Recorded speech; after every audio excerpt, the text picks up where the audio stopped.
Welcome to Road to the Great British Bake Off. I got itty bitty cupcakes. My name's Shelley. I'm a really amateur baker. Probably not a successful bake. And I'm spending 2021 working my way through Bake Off challenges. Every month, I'm tackling a theme, like Cake Week or Bread Week, using real tasks and technicals, and holding myself to the same time limits as past contestants. It's just like preseason training. So join me, and let's see what happens. Hey, welcome back. Today is part 2 of Biscuit Week. A little bit later than I'd hoped by about a month and a half, but I've been busy.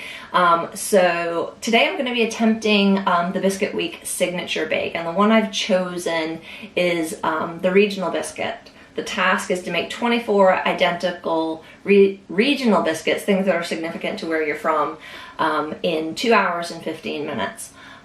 So I'm doing a bit of a blended approach. I live in Belfast, Northern Ireland, and I don't know of any really particularly regional biscuits that are unique to this area. Likewise, I grew up in New England, and I couldn't think of any that were particularly regional to there either. But I grew up in Vermont. Vermont is maple syrup country. So I am going to attempt to make kind of a Pancake Tuesday biscuit. In the UK here, I think it's on, well, the equivalent to Fat Tuesday, they do Pancake Tuesday. Sorry if you can hear noise, there's construction going on next door. And in America on pancakes, you know, I grew up putting on maple syrup. Here they put on lemon and powdered sugar.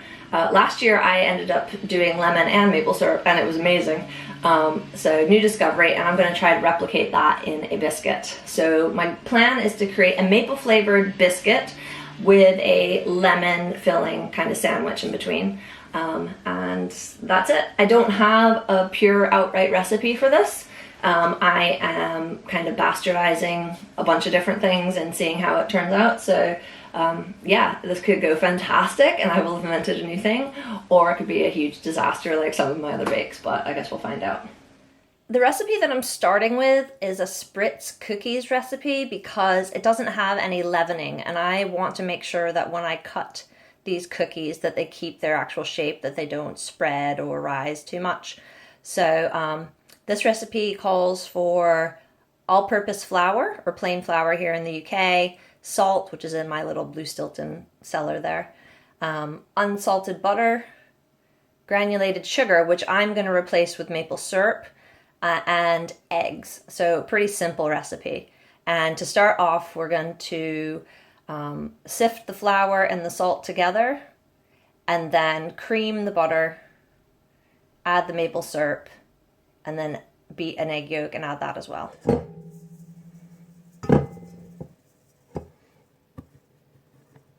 This is where my Christmas present to myself is going to come in handy, because I've used this bowl absent-mindedly for the sifting, and I have to beat some butter and another one in the KitchenAid, so I have a spare. Clever me.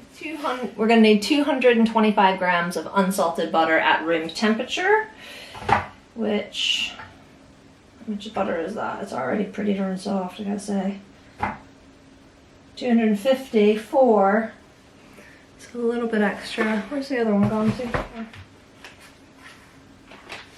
It's really squidgy. Really soft. 290. 285. Oh, I'm so bad at eyeballing. 280 on the button.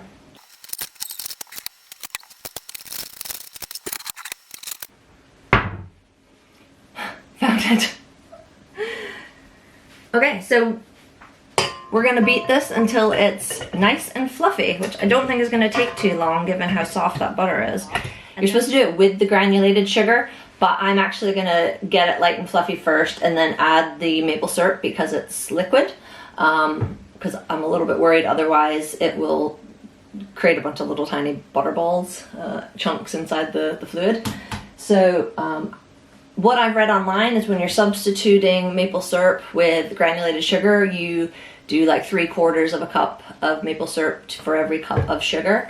This recipe calls for three-quarter cup of sugar, which means with that ratio, this is about a half a cup of maple syrup I'm gonna need, and I just got this online.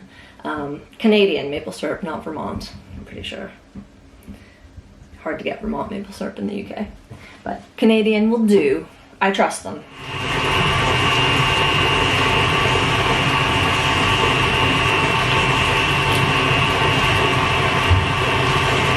Open!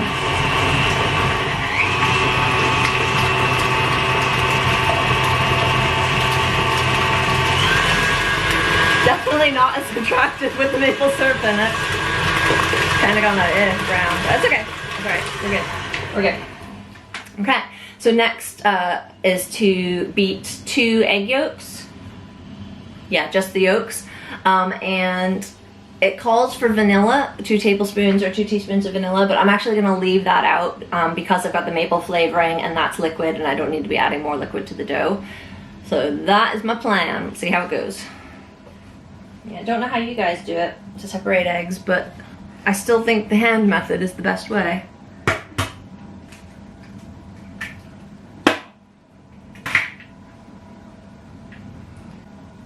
It's gross, but it works.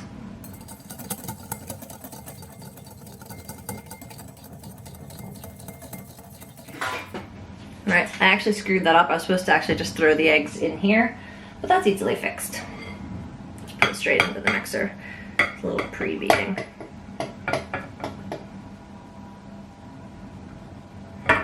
This is what happens when you're making unfamiliar recipes. I guess technically because I don't bake enough, I don't have any signature recipes. Obviously the signature recipes are meant to be the recipes that you've made a bajillion times and they're just great. And you just practically know them by heart. But I don't bake enough, hence the purpose of this project. So yeah, a lot of times I am figuring it out as I go. And now we're just gonna stir the flour into the butter and sugar and egg mixture until smooth. I'm just gonna do it on a very low thing here rather than stirring.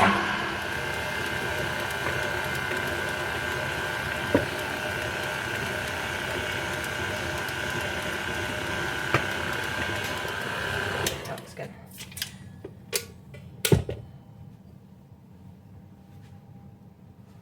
Oh, it looks like dough. Very wet dough, granted, but.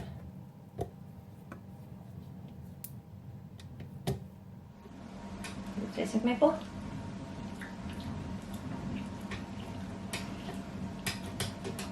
Not as much as I would like.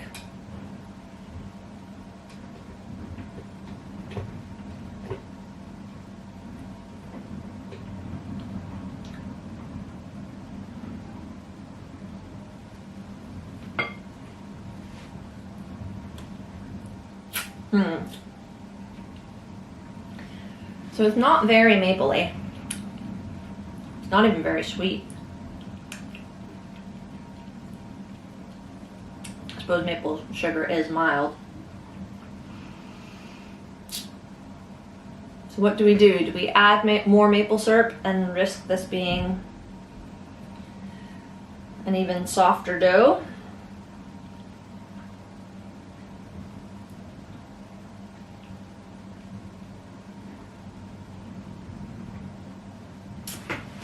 I don't know. I gotta chill it for an hour. I mean, it is smooth, but it's just not.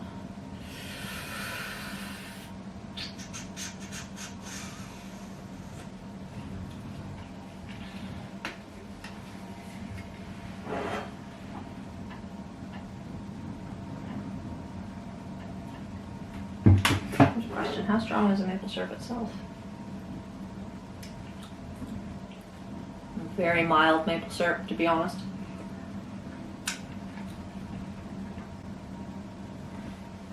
This is probably the wrong decision, but I just put an extra quarter cup in.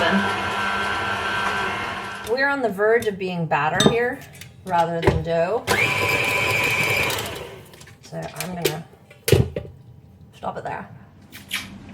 And then I'm actually gonna roll it out between some parchment now before I put it into the fridge. So I'm going to try to roll it between 2 pieces of parchment to get it to about 1/4 of an inch thick, and then stick them in the fridge for the hour to firm up. That way I can just cut them straight when they come out rather than have to warm up the dough again in order to roll it. My camera's too close to my rolling pin. I keep hitting it, sorry.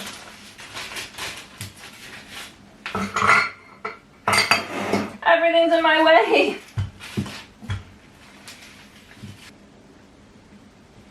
I'm not sure if that's a 1/4 inch or not, but I think it is. So we'll call that 1/4 inch. Wrecking everything. Calm your jets, lady. I don't have enough space. I don't have enough space.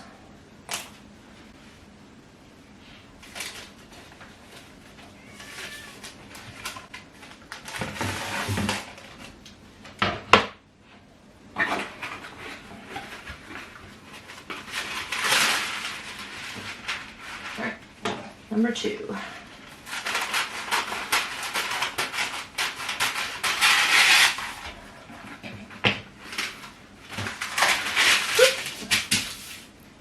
Down.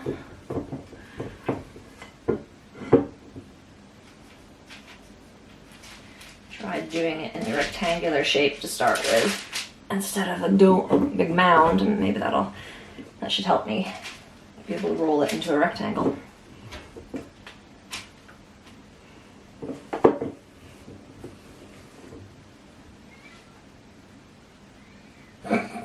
Can you hear my cat? She's at the door. She wants in.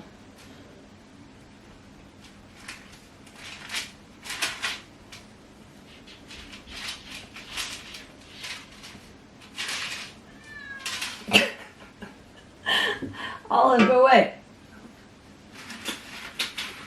I'm busy doing important things. Okay, so I've checked the dough. I checked it at about 45 minutes, and it has stiffened up nicely. You can feel on the edge there that it's quite firm. There's no give when I press on it. So I think that's good enough, and my oven is preheated, so I'm just gonna cut these. I bought some fluted cookie cutters. Reflection there. There you go. So I'm just going to pick one of these to cut them and get them into the oven. A little bit of rippling here from me not doing a great job of rolling this out evenly between the paper, but it's okay. It's just for me and Fergus, so it's no big deal. They don't have to be perfect. I'm just trying to figure out what size do I want these cookies to be. Sorry, shouldn't have made that. Constantly touching the camera today. Come on.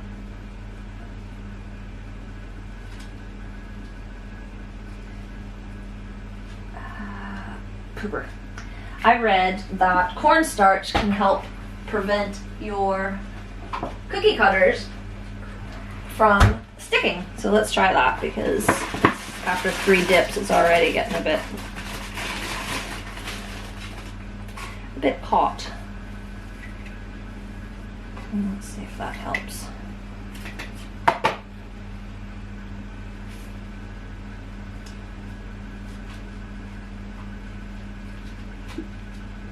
Not really. It's a lie. What? The internet lied? Who knew? And they're cute. I really hope they keep their shape. Their pretty little fluted edges.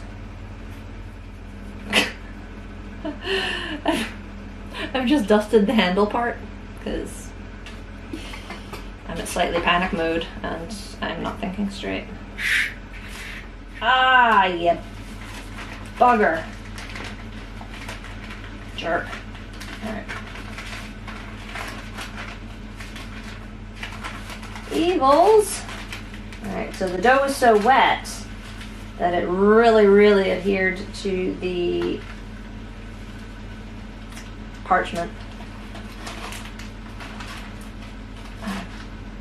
And peeling it back with reckless abandon made me lose one of my cookies. See how uneven that is? I got a giant lump on that one. Oh well, that'll be practice. Okay, so they're out and we've got a couple issues. One, they are definitely spreading. 2, this is only 7 minutes in and already the outsides are starting to brown an awful lot.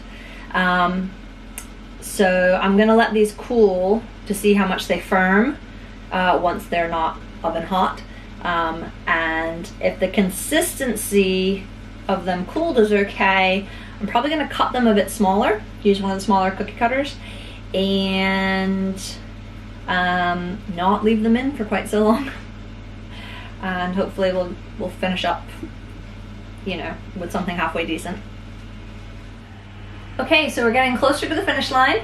I've been experimenting with different times, you know, cook it for 5 minutes, 6 minutes, middle rack, lower rack, cookie cutter sizes. There's not a lot of uniformity here.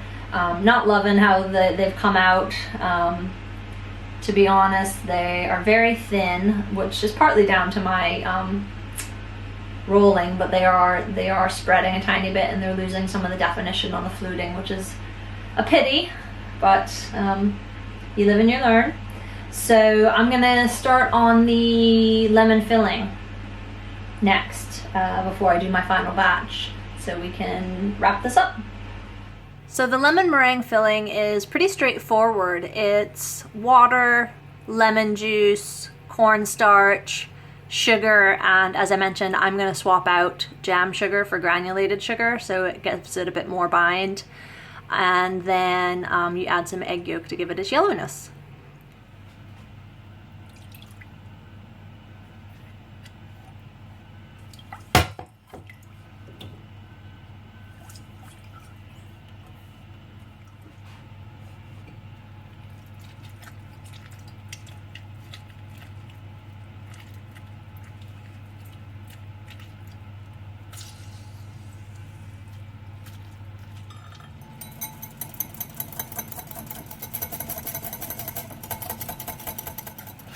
All right, we boiled that for about 4 minutes, which is what I had to do last time I used jam sugar. So I'm going to take that off the heat. And what we're gonna do is temper the egg. So it doesn't cook when we stick it in. Just take a little bit of it. The eggs are already very, very room temperature because they've been out on the counter for a couple days, but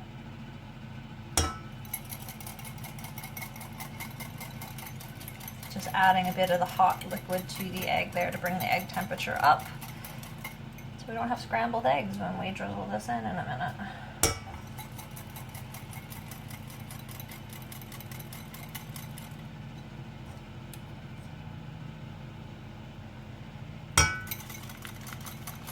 So I've quartered this recipe from your typical filling, from your typical lemon meringue pie filling. Just turn the camera there a little bit. So this is what we're gonna do.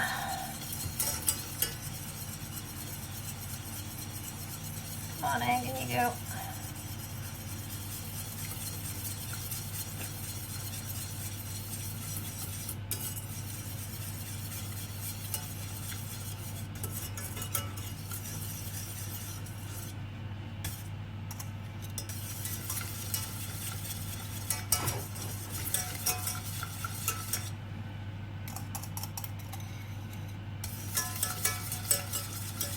This is what gives it its lemony color. Lemon on its own is translucent. Alright, so we've got the lemon meringue here in the wee bag, so it's just time to, I guess, pipe it, fill the cookies, and sandwich them together. So let's see if I can get some that are similar in size. Make some decent pairings here. It's not too bad.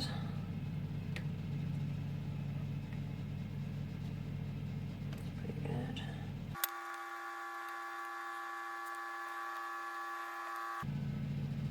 Ooh. Not too bad.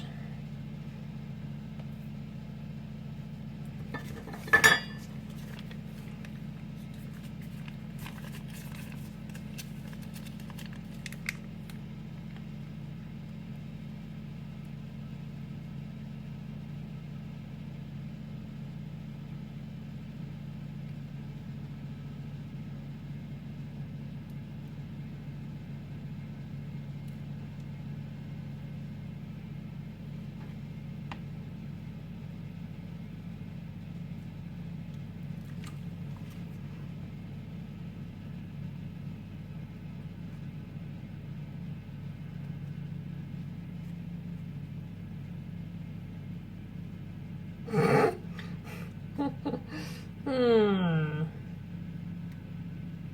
really want the little belly buttons of jam popping out, but I'm sure they'll taste great, but they just look a bit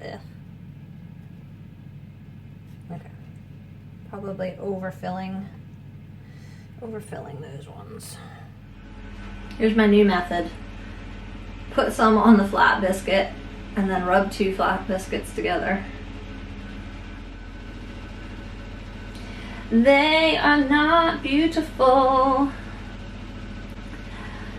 and they are not uniform.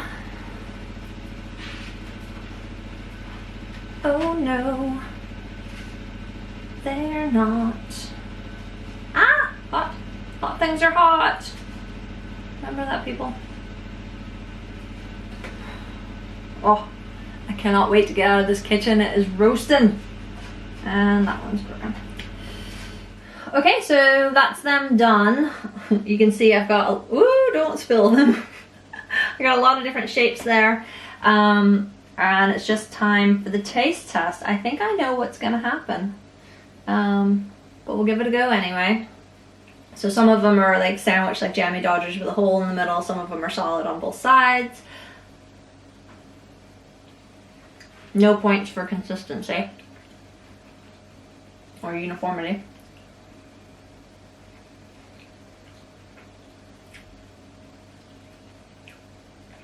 Okay, the cookie doesn't hold up. It's not really a biscuit. It's very, very soft. Not like a cake, but just like a very weak biscuit. I don't think I rolled them out thick enough. Clearly, I do not know what 1/4 inch is. And then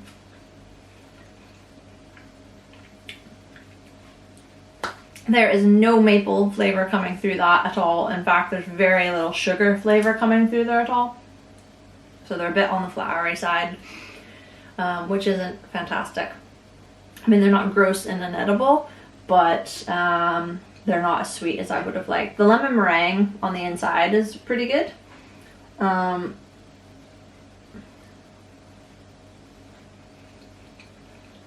I think it'll hold its shape. I'll hold the cookies together okay, but overall they need to be a bit sweeter. So the maple wasn't strong enough and wasn't sweet enough to come through, which is a pity. I toyed with using essence or extract, but the reviews online were so divergent, where some of them were saying, oh, this is fantastic, and others were saying, oh, really chemically and it tastes like burnt rubber. So I didn't want to risk it, but I think if I were going to do it again and still try to get the maple flavor, I might reduce down the maple syrup a lot to try to intensify the flavor. Not a successful bake again. Not doing well here. But I'm sure they'll disappear. So just try again next time. Thanks for tuning in. See ya.